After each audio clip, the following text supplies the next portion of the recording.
सजना बरस है क्यों अखियाँ,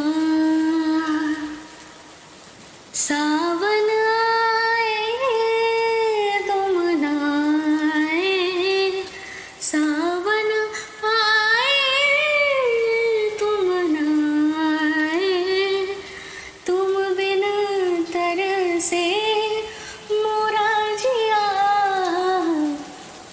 सजना बरस है क्यों अखियाँ।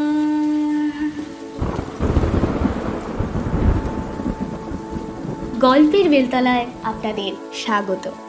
প্লেলিস্ট এপিসোড 00 আজকের নিবেদন দিব্যেন্দু চ্যাটার্জির কলমে বৃষ্টিমুখর দিনের একটি অদ্ভুত গল্প, চিত্তমশাইয়ের খাতা।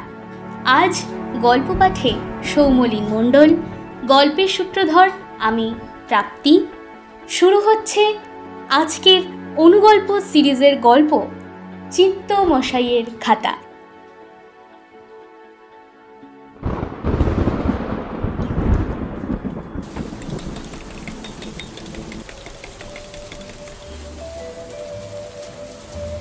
আজ আপনাদের একটা গল্প বলি, শুনুন।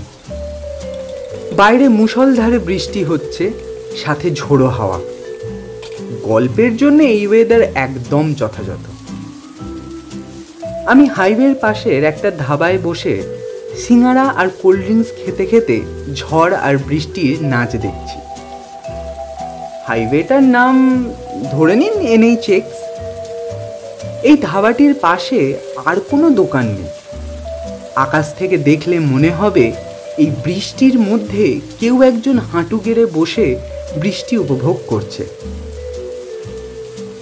ধাবার মধ্যে আমি আর দোকানদার ছাড়া আর দুজন আছে। দোকানদার আমাকে কোল্ড ড্রিঙ্কসের বোতল আর সিঙ্গারাটা দিয়ে যাওয়ার সাথে সাথেই প্রচণ্ড বৃষ্টি শুরু হয়। কোল্ড ড্রিঙ্কসের বোতলের ছিপি খুলতে খুলতে গল্পটা মাথায় আসে।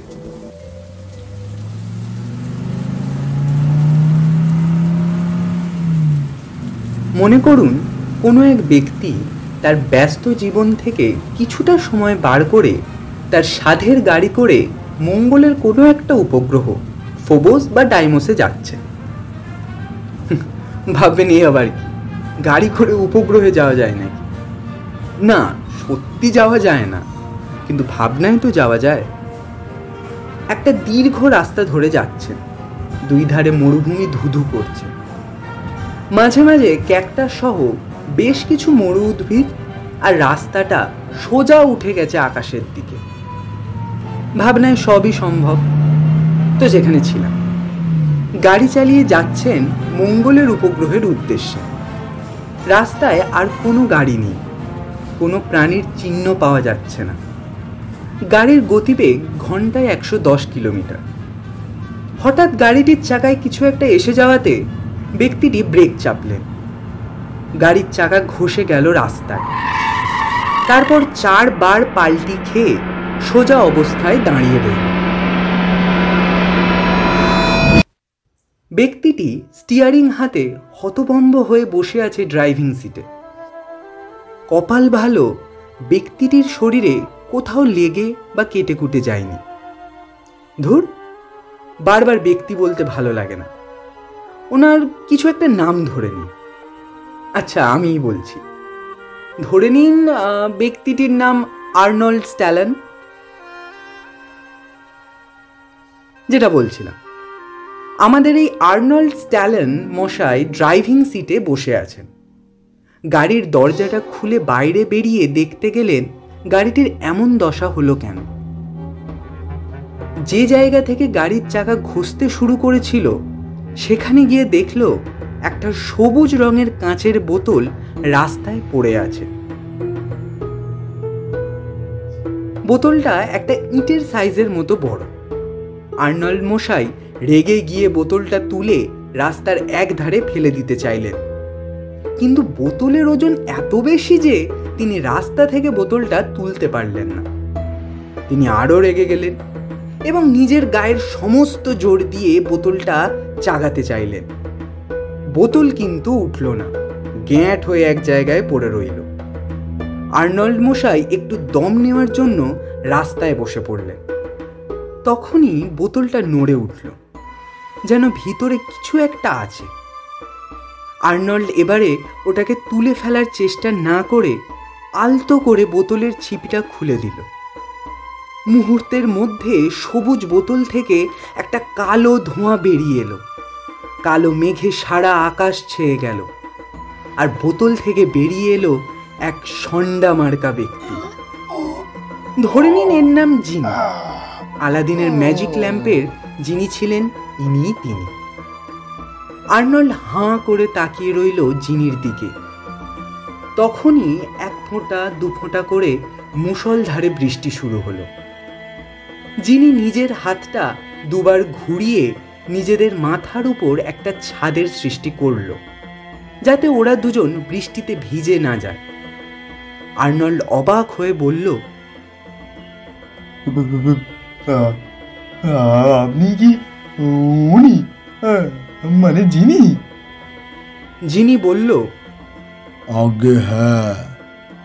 আর্নল্ড বলল, তাহলে আপনি কি আমাকে বর দেবেন? যিনি হেসে বলল, ওসব দেওয়া ছেড়ে দিয়েছি। আপনি বোতলটা খুলে দিলেন, আমিও বেরিয়ে এলাম আপনার সাথে আড্ডা দেব বলে। বহুদিন কারোর সাথে কথা বলিনি। তো বলুন, যাচ্ছিলেন কোথায়? আর বলুন, অফিস থেকে দুদিনের জন্য ছুটি নিয়ে বেরিয়েছিলাম একটু লং ড্রাইভে যাব বলে। আপনার সাথে ধাক্কা হলো, ব্যাস ল্যাটা চুকে গেল। এখন গাড়ির যে অবস্থা, বাড়ি যাব কি করে সেটাই ভাবছি। আপনি যা জোরে গাড়ি চালাচ্ছিলেন, আর একটু হলে কোনো একটা চাঁদে পৌঁছে যেতেন। এই বলছি, শুনুন না, আপনার তো এইসব পাওয়ার টাওয়ার আছে, দেখুন না এই গাড়িটা যদি ঠিক করা যায়। এই দেখুন না। ঠিক তো করা যায়, কিন্তু আবার কিন্তু কেন? বারণ আছে। আপনার সাথে সময় কাটানোই আমার আসল উদ্দেশ্য। উফ, এই গল্প বলার মাঝে ফোন করলে বড্ড বিরক্ত লাগে। হ্যাঁ গুপ্তবাবু বলুন। হ্যালো, বলছি ওদিকের কাজটা কি হলো? সময় তো পেরিয়ে যাচ্ছে। আরে মশাই, সময় মতো কাজ সেরে ফিরে যাব বলে NHX-এ 5 মিনিট আগে এসেছিলাম। খিদে পেয়েছিল বলে সামনের ধাবায় বসে একটা কোল্ড ড্রিঙ্কস আর সিঙ্গারা অর্ডার করি, আর তখনই তো বৃষ্টি নামে। এবার আপনি বলুন, বৃষ্টির মধ্যে কি কাজ করা সম্ভব? কিন্তু সময় মতো কাজ না করলে সব গ্রহ নক্ষত্র যে গন্ডগোল হয়ে যাবে বাবা। সে চিন্তা করবেন না, আমি বুদ্ধি করে মালটাকে একটু ব্যস্ত রেখেছি।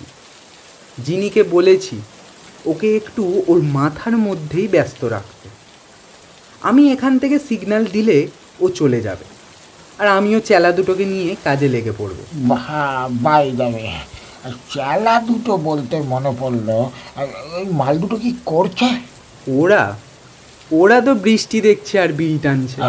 বলছি, আমার খাতায় যেভাবে মৃত্যুটা লেখা ছিল ঠিকঠাক ভাবে হয়েছে তো?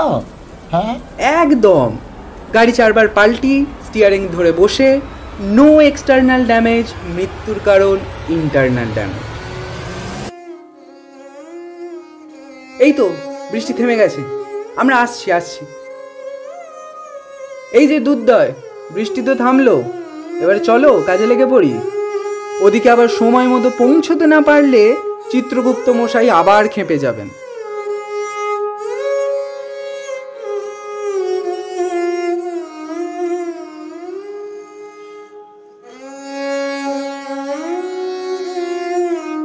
গল্পের বেলতলায় বসে আজ আপনারা শুনলেন দিব্যেন্দু চ্যাটার্জির লেখা একটি অনুগল্প, চিত্তমশাইয়ের খাতা। গল্পটি আপনাদের কেমন লাগলো তা অবশ্যই কমেন্ট করে জানান এবং এই ধরনের অনুগল্পের স্বাদ আরও পেতে সাবস্ক্রাইব করুন গল্পের বেলতলা। সকলকে শুভরাত্রি। শুনতে থাকুন গল্পের বেলতলা। এখানে কেবল শ্রোতারাই আসেন।